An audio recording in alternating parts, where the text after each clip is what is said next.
Hey Mr. Nolan, my name is Catherine Humans and this is my blockchain case study number 1. I have the questions pulled up here so I can revert back to them. So the first question is, what is your experience with Bitcoin? I have no experience with Bitcoin. I've heard of it. It's kind of like one of those things you just hear through the grapevine. And I heard of it. I didn't know what it was. I didn't know it would be successful. I had no idea. I just heard of it, Bitcoin, people buying Bitcoin. I was confused at first. I thought it was some sort of stock or something because people would buy and sell Bitcoins and it would be, the value would go up and down, and so it was kind of a confusing concept.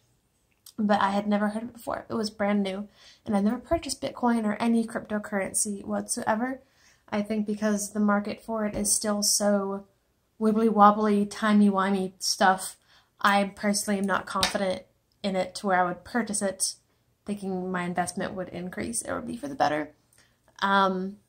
How do you see blockchain being applied to your major? I'm an accountant, and I think blockchain would be phenomenal for my major because it would make a consistent transaction. The transactions have to be consistent and they cannot be changed.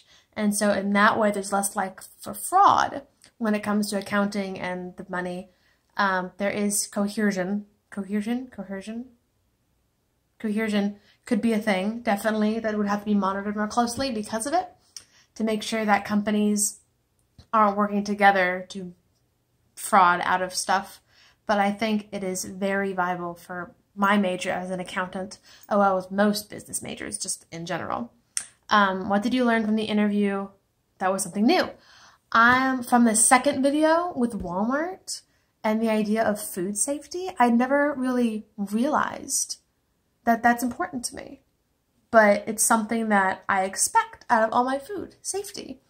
And what they talk about with how they are going to use blockchain to track food better and make it safer and stuff like that. I actually continued and watched a TED Talk by the same guy, the Walmart guy from that second video, elaborate on that more, and it was like a 15-minute video. It was really interesting on different scenarios and past experiences that blockchain could have been really useful had they had those resources and did it a lot better. It would have saved lives and made a big difference. And the last thing is, in your opinion, where do you see blockchain going in 10 years? I think it'll be normal. I think that we will figure out how to utilize it. It'll start up top in really high companies like Walmart and all those, and it'll trickle down into smaller companies and they'll start using blockchain. And that in 10 years, it'll be normal. And people will be at school learning blockchain. Because right now we're learning just a flat business system that works really well. And for what it is, and I mean, it has its flaws. Everything does. But for what it is, I think it works really well. But I think blockchain will become the new normal. I really think it will. Because people will, as we are figuring out how it works in general, at a high level, once we figure it out, it becomes simpler and simpler to explain and teach. And so it will be just used across the board in all majors, from accounting to finance to supply chain and Walmart and food industries and retail and all that stuff. I think it's definitely coming. It's coming to stay. It's taken over, man. It's taken over. All right. Thank you so much. I appreciate it.